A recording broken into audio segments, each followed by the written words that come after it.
a lot of my friends that I met in the last few years, I'm a pretty straight-laced guy now. They're like, there's no way those stories are true. So I have to like show them pictures and things. Are like, damn, like because I don't seem like that type of person anymore. Not at all. I think that's one of the most interesting parts of everything about you is like watching you talk about this when you're sitting here like, yeah, I was doing with Ciroc Poppy, it's like, what?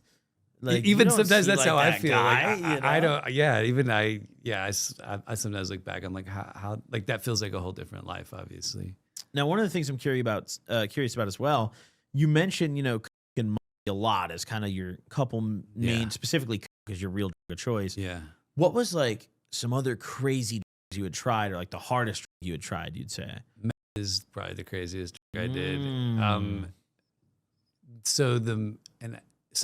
The situation. I only tried meth once, but I did it for 3 days straight. That's how it is. Because, I was with my stripper ex-girlfriend at the time, and it was her birthday. We thought we were going to get from a different guy, not Ciroc Poppy anymore. We were on the outs, and this guy only had meth, and we really wanted to party, and we finally were like, fuck it, we're only going to do it once. I smoked it first, and I just didn't feel it at first. So I smoked more, and finally, like it hit me, and it was another one of those intense feelings. It's kind of this insane rush. Also, like different thing, but it's an insane rush also. So I was like, all right, if I do it once, I'm gonna do it big. So I didn't have anything to smoke it with, but I bought like the crystals. I was like, I'll just break these up and snort them later. I guess some people snort them, but I was like, yeah, I can break these little shards up and snort them. So I went on like a 3-day bender with her. It's a pretty crazy experience. But the third day, because dude, that as much as any other, that gave me the most sex drive of any drug. So I've heard that about meth, like universally. Yeah, you're like rabbits spawning on each other basically. So yeah, it was. I get why people liked it, but luckily I've seen Breaking Bad. I know what face looks like. I was like, fuck, it's not pretty. Like I know how bad this can get. It was more glamorized to me, but I just knew it was bad. So I was like, I'm only doing this one time. But the third day I had a job interview that I didn't remember I had, and I hadn't slept for 2 days. So my ex reminded me I had this job interview, and I went in on with like this supreme confidence. I'd been bombing all the other job interviews. I got the job, dude. Really? Well, because I crushed it. It wasn't a good job even, but I told you I failed over 20 job interviews. Got the job, but then I had stopped doing them, and I got fired like 3 days later because I was depressed again, and I couldn't like they were like trying to do exercises and training, and I just couldn't do them. It was dude, it was like this job selling gold, basically. What? It's like a gold bureau, and like because I couldn't get any job, so yeah, I went into like I was basically going to be calling people and trying to sell them gold. Oh boy, you were cold calling. Yeah, so like probably other people, like it's not the hardest job to get, but I was still shocked. I went in on no sleep on and got a job. Nailed that shit. Yeah. I was the most confident I've ever been in an interview. When I was in rehab, I did 2 months in a residential facility when I was younger, and one of my roommates was a huge addict. And one of the things he told me that was like the hardest thing about quitting meth was that, unlike any other, he got shit done on meth. Like he was productive. Okay. And like hearing you say, well, he thought he was productive. Maybe he didn't actually get things done, but he, in his own mind, believed he was productive. Yeah. It sounds like when you were high on that shit, you thought you were too, going to that job interview.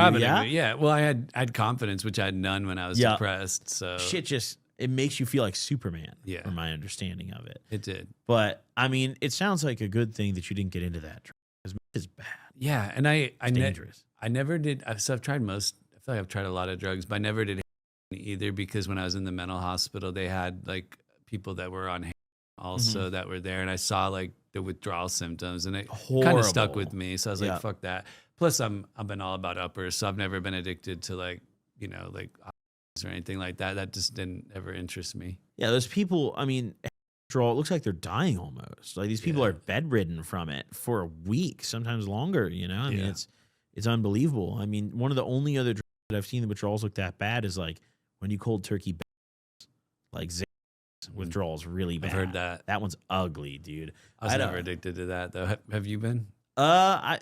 So I was kind of weird. I was like a just type of poly addict. I just wanted to be high until I found coke.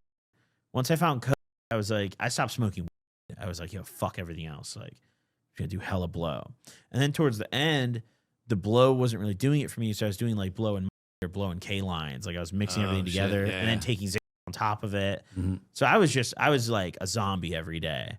But I've done that at like a music festival. I guess it's candy flipping basically. Yeah. I was doing ketamine and like Molly or whatever. I don't remember which one it was, but that was a weird, because then I guess what I was trying to do was like even out myself out with more ketamine.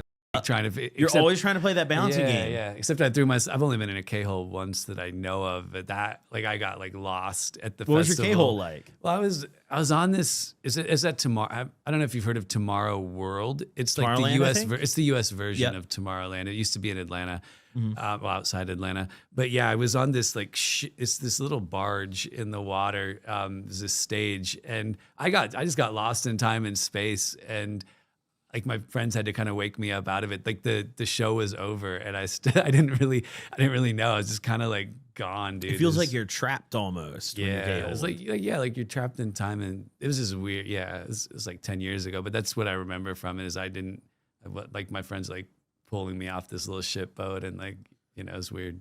Yeah, K-holing's not fun because most of the time I feel like it happens on accident. Yeah, like you never start doing K, and you're like, man, I sure hope I K-hole today.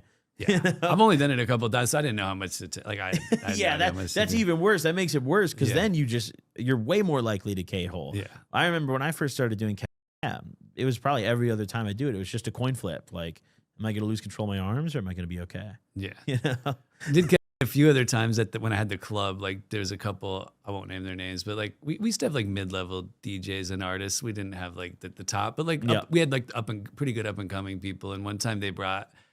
And they're like, "Do you want the regular cat or the shit that'll knock you on the floor?" And I was like, "I'll try both of them." Like so yeah. Give me a line of each. Yeah, if people had it, I would try it, but I've never been like buying or anything. Yeah, I mean, cat really fucks you up too. Have you heard about the bladder issues it causes? So cat, it's a very unique trait of it, but cat in like really extreme cases can fuck your bladder up and like. Can give you extreme pains in your bladder and cause like urinary tract issues and like really bad. I used to have a friend when I was younger who he would probably piss 10 times a day. Jeez. And it was because of K. Like he would get these shooting cramps. Be like, holy fuck, I have to go do K. And he'd go to the bathroom, take a leak, and then have to do K so it didn't hurt. Yeah. And like, dang, that's a brutal life, man. I did not know about that. That's a brutal one. Yeah, it's rough. But